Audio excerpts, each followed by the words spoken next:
Hello dear student, welcome back to my channel ASL pharma coaching. आज की इस video में डिस्कस करने वाले हैं एल्डोल कंडेंसेशन रिएक्शन के बारे में। ठीक है, my name is Aman, also NIPER and GPAT qualified.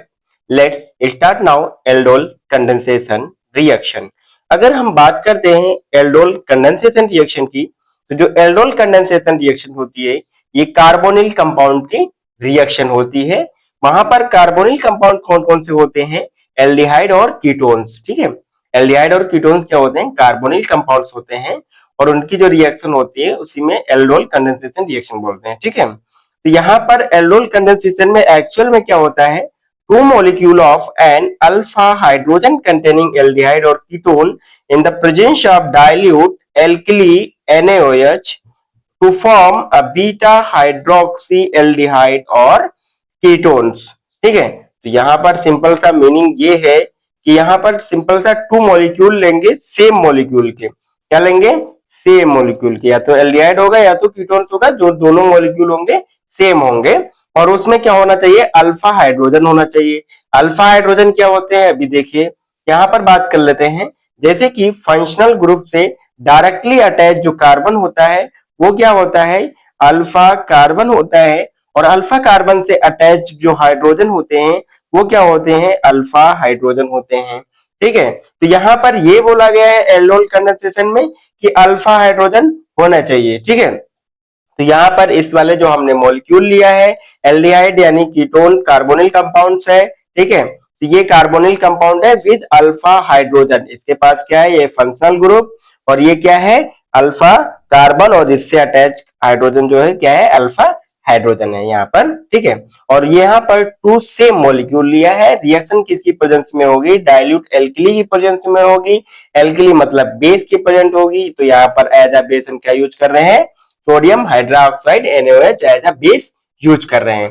तो फॉर्मेशन क्या होगा यहाँ पर? देखिए, बीटा हाइड्रोक्सी एल्डिहाइड का फॉर्मेशन होगा, यानी कि दोनों मॉलिक्यूल जो होंगे आपस में कंडेंस हो जाएंगे और फॉर्मेशन क्या करेंगे? बीटा हाइड्रोक्सी एल्डिहाइड का फॉर्मेशन करेंगे। देन अगेन क्या होगा? बीटा हाइड्रोक्सी एल्डिहाइड जो है इसका क्या होगा? डिहाइड्रेशन रिएक्शन होगी, यानी वाटर मॉलिक्यूल निकलेगा यहाँ से। तो फॉर्मेशन क्या हो जाएगा? अल्फा बीटा अनसैचुरेटेड कंपाउंड का फॉर्मेशन होगा। ये जो हमारा बीटा हाइड्रोक्सी एल्डिहाइड होता है इसी को हम क्या बोलते हैं? एल्डोल बोलते हैं। क्या बोलते हैं? एल्डोल बोलते हैं। तो यानी कि एल्डोल कंडेंसेशन में क्या होता है? यानी कि two same molecule of the carbonyl compound in the presence of the alkali with the alpha hydrogen containing compound to form aldol का फॉर्मेशन हो जाता है। देन रिएक्शन को कंप्लीट करने के लिए हम डिहाइड्रेशन करते हैं, तो अल्फा बीटा अनसैचुरेटेड कंपाउंड का फॉर्मेशन हो जाता है। नेक्स्ट, ये तो हमारा एल्डिहाइड कंटेनिंग कार्बोनिल कंपाउंड था। नेक्स्ट अभी बात कर लेते हैं, जैसे कि हमने बताया एल्डिहाइड और कीटोन दोनों के साथ रिएक्शन हो सकती है। तो ये वाली हमारी कीटोन के साथ रिएक्शन होगी। ये क्या है? कीटोन है। ठीक है, ये क्या है? कीटोन ग्रुप है। तो ये कीटोन वाला हमारा कार्बोनिल कंपाउंड है। ठीक है, इसकी भी reaction same molecule two molecule लेंगे विद अल्फा हाइड्रोजन। ये हमारा फंक्शनल ग्रुप हो गया और इससे अटैच कार्बन क्या है? अल्फा कार्बन है। और इससे अटैच हाइड्रोजन क्या है? अल्फा हाइड्रोजन है। ठीक है, तो इसके पास भी अल्फा हाइड्रोजन प्रेजेंट है।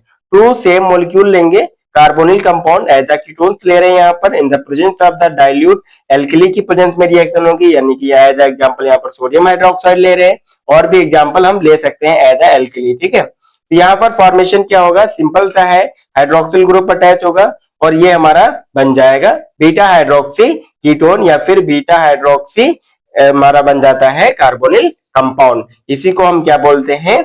एल्डोल। क्या बोलते हैं?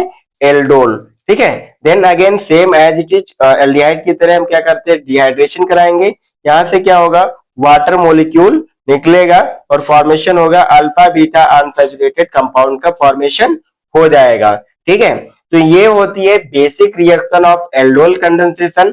यहाँ पर हमने दोनों एग्जांपल ले लिए हैं, एल्डिहाइड का भी और कीटोन्स का भी एग्जांपल लेके आपको बता दिया है क्या एल्डोल का फॉर्मेशन होता है। इसी को हम बीटा हाइड्रोक्सी एल्डोल बोलते हैं। देन डिहाइड्रेशन कराएंगे तो अल्फा बीटा अनसैचुरेटेड कंपाउंड का फॉर्मेशन हो जाएगा। ठीक है, तो ये हो गई सिंपल सी रिएक्शन। अभी बात कर लेते हैं मैकेनिज्म की। अगर रिएक्शन का मैकेनिज्म जानना बहुत जरूरी है, क्योंकि मैकेनिज्म से ही डाउट क्लियर होते हैं। और मैकेनिज्म से मैं बता दूं आपको, यहाँ पर जीपैड और नाइपर में बहुत सारे क्वेश्चन पूछे जाते हैं, तो अभी साथ ही साथ आपको यहाँ पर वो भी चीजें हम डिस्कस करेंगे, ठीक है। तो मैकेनिज्म की अगर बात करते हैं तो फर्स्ट स्टेप में क्या होता है, जनरेशन ऑफ कार्बो एनायन, ठीक है, कार्बन आयन का फॉर्मेशन होता है।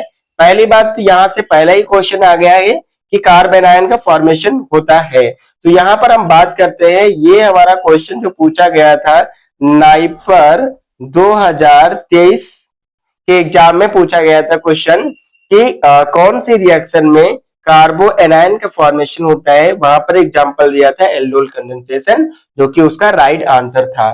तो यहाँ पर छोटे छोटे डाउट्स अगर हम क्लियर करते चलेंगे और पॉइंट टू पॉइंट हम समझते चलेंगे तो हमें कॉम्पिटिटिव एग्जाम में भी कोई भी दिक्कत नहीं होगी, यहीं से क्वेश्चन बनते हैं, ठीक है। तो यहाँ पर बात करता हूँ नाइपर के एग्जाम में सबसे ज्यादा क्वेश्चन बनते हैं नेम रिएक्शन से। तो ये एक तरह की एल्डोल कंडेंसेशन नेम रिएक्शन है कार्बोनिल कंपाउंड की।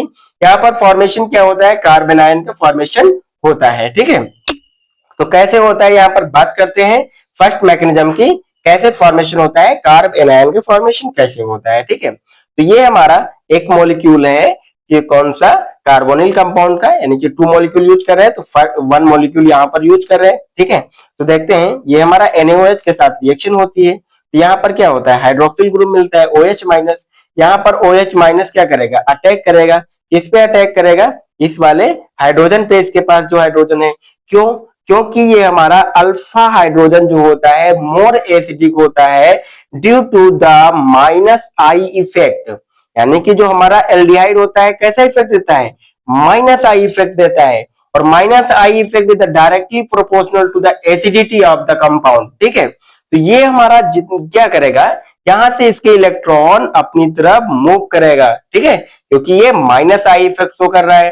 तो इसके पास क्या आ जाएगा, प्लस चार्ज आएगा, प्लस चार्ज आ जाएगा, तो यहाँ से H प्लस निकल जाएगा इजिली। जितना ज्यादा H प्लस निकलेगा वो मॉलिक्यूल उतना ही एसिडिक होगा, ठीक है। जैसे ही H प्लस निकलेगा तो ये क्या बना लेगा, वाटर मॉलिक्यूल निकल बन जाएगा और ये निकल जाएगा। इसके पास क्या आ जाएगा, माइनस चार्ज आ जाएगा, जो कि हम बात करते हैं कार्बोकैटायन, कार्बो एनायन का फॉर्मेशन होगा, ठीक है।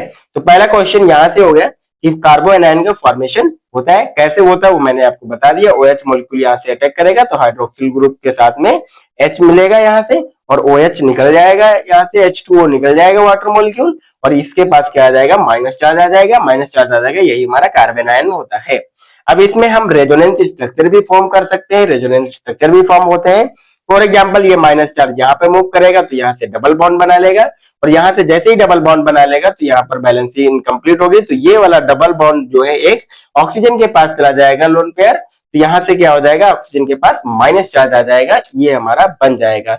इसी को हम क्या बोलते हैं, इनोलेट आयन बोलते हैं। क्या बोलते हैं, इनोलेट आयन बोलते हैं। ये भी हमारा नाइपर के एग्जाम में, नाइपर 2024 और 2022 के एग्जाम में ये क्वेश्चन पूछा गया था कि which of the following reaction formation of the enolate ion. तो वहां पर क्या था हमारा, एल्डोल कंडेंसेशन रिएक्शन था। तो ये रिएक्शन बहुत ज्यादा इंपॉर्टेंट है आपके सेमेस्टर एग्जाम के लिए और कॉम्पिटिटिव एग्जाम के लिए भी बहुत ज्यादा इंपॉर्टेंट होने वाली है, ठीक है। तो यहाँ पर 2 इंपॉर्टेंट क्वेश्चन हमें मिल गए। पहला तो कार्बन आयन का फॉर्मेशन होता है, दूसरा इनोलेट आयन होता है, इनोलेट आयन का फॉर्मेशन होता है एज ए इंटरमीडिएट।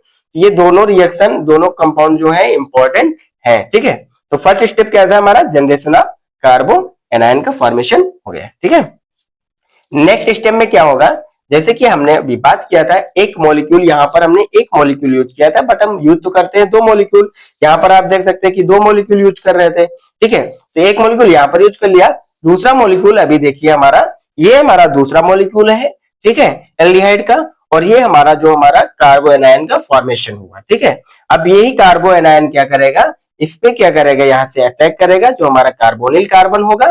देन जैसे ही अटैक करेगा यहाँ से बाइंड हो जाएगा, यहाँ से बाइंड होगा तो इसकी स्टेबिलिटी नहीं रहेगी क्योंकि 5 बॉन्ड बना लेगा, तो ये वाला बॉन्ड जो है मूव करेगा ऑक्सीजन की तरफ, ठीक है। तो यहाँ पर आप देखिए ये यहाँ से अटैच हो गया, यहाँ पे CH2 CHO, ठीक है, और ये वाला बॉन्ड जो है यहाँ पे चला गया, ऑक्सीजन के पास क्या आ गया, माइनस चार्ज आ गया, और ये एज CH3। तो ये हमारा क्या हुआ, nucleophilic attack of carbonium कार्बो anion, ठीक है। तो यहाँ पर क्या हुआ, न्यूक्लियोफाइल का अटैक हुआ, ठीक है। नेक्स्ट अभी बात कर लेते हैं थर्ड स्टेप की abstraction of the proton from the water, proton का अब्स्ट्रैक्शन होगा फ्रॉम द वाटर से। ठीक है, तो यहां पर जो हम बात करते हैं वाटर मॉलिक्यूल बना था, ये अगेन वाटर मॉलिक्यूल यहां पर यूज होगा। ठीक है, H प्लस OH माइनस में ब्रेक होगा ये। ठीक है, तो यहां से ये वाला ऑक्सीजन जो है इस वाले H प्लस को अब्स्ट्रैक्ट करेगा और OH बना लेगा। ठीक है, तो यहाँ पर सेम एजिटिव रिएक्शन होगी, ये वाला हाइड्रोजन जो है यहाँ से अटैच हो जाएगा, ये हाइड्रोक्सिल ग्रुप बना लेगा। ठीक है, तो यहाँ पर फॉर्मेशन ये as it is OH minus निकल जाएगा, क्योंकि हमने जो यहाँ पर OH माइनस यूज किया था ये एज इट इज निकल जाएगा। ठीक है, इसका कोई भी यहाँ पर रोल नहीं होगा, सिर्फ रेट ऑफ रिएक्शन को इंक्रीज करेगा, एज अ रिएजेंट काम कर रहा है। ठीक है, तो यहाँ पर OH माइनस निकल गया और ये यहाँ से हाइड्रोक्सिल ग्रुप का फॉर्मेशन हो गया। तो ये जो हाइड्रोक्सिल ग्रुप का फॉर्मेशन हुआ है यही हुआ हमारा, ये है फंक्शनल ग्रुप, ये है अल्फा कार्बन और ये है बीटा कार्बन। ठीक है, तो बीटा पे हाइड्रोक्सी ग्रुप लगा हुआ है और ये एल्डिहाइड है, तो बीटा हाइड्रोक्सी एल्डिहाइड का फॉर्मेशन हुआ, इसी को हम क्या बोलते हैं, एल्डोल बोलते हैं, यानी कि एल्डोल का फॉर्मेशन हो गया। ठीक है, नेक्स्ट स्टेप में हम क्या करते हैं, लास्ट स्टेप में डिहाइड्रेशन ऑफ द एल्डोल, इसी एल्डोल का डिहाइड्रेशन करते हैं। हाइड्रेशन मतलब वाटर की बात करते हैं, डिहाइड्रेशन मतलब वाटर मॉलिक्यूल यहाँ से निकलेगा एज इट इज। ठीक है, तो यहाँ पर बात कर लेते हैं, ये हमारा एल्डोल है, यहाँ पर बात करते हैं ये वाला जो OH है और यहाँ पर हाइड्रोजन जो लगा हुआ है। ठीक है, यहाँ से क्या होगा, ये वाला बॉन्ड शिफ्ट होगा ऑक्सीजन की तरफ, इसके पास माइनस चार्ज आ जाएगा, जैसे ही इसके पास माइनस चार्ज आ जाएगा ये वाला H प्लस जो है यहाँ से मूव कर जाएगा और ये बॉन्ड यहाँ पे शिफ्ट हो जाएगा, डबल बॉन्ड का फॉर्मेशन हो जाएगा। तो यहाँ पर देखिए CH3 सिंगल बॉन्ड रहेगा और CH का रहेगा, क्योंकि OH ग्रुप यहाँ से निकल चुका है, इस हाइड्रोजन के साथ में वाटर मॉलिक्यूल बन के यहाँ से निकल जाएगा। ठीक है, तो यहाँ पर डबल बॉन्ड आ जाएगा CH और CHO, ये हमारा फंक्शनल ग्रुप हो गया। ठीक है, तो यहाँ पर क्या हुआ, यहाँ पर ये फंक्शनल ग्रुप, ये अल्फा कार्बन, ये बीटा कार्बन, तो अल्फा और बीटा पे क्या है, अनसैचुरेशन है, तो यहाँ पर क्या फॉर्मेशन होगा, अल्फा बीटा अनसैचुरेटेड कंपाउंड का फॉर्मेशन होगा। ठीक है, तो आई होप तो आपको एल्डोल कंडेंसेशन से रिलेटेड कोई भी डाउट नहीं होगा। अगर आपका कोई भी डाउट रहता है तो आप कमेंट बॉक्स में मेंशन कर सकते हैं अपने डाउट, मैं रिप्लाई करने की जरूर कोशिश करूंगा और कोशिश करूंगा जल्दी से जल्दी आपको रिप्लाई दूं और आपके डाउट क्लियर करूं। ठीक है, इस वीडियो की नोट्स आप खुद से बना सकते हैं, आप स्क्रीनशॉट ले लीजिए। ठीक है, और नोट्स बना लीजिए, मैं PDF नहीं भेजूंगा, क्योंकि नोट्स अगर आप खुद से बना लेंगे तो आपको कोई भी डाउट नहीं होगा, एक बार और रिवीजन हो जाएगा। आप यहाँ से स्क्रीनशॉट ले लीजिए इसको। ठीक है, वीडियो को पॉज करके, और हमारी वीडियो को लाइक कर दीजिए और चैनल को सब्सक्राइब कर लीजिए, दोस्तों के साथ शेयर करना बिल्कुल भी मत भूलिएगा। Thanks for watching this video, take care, bye bye.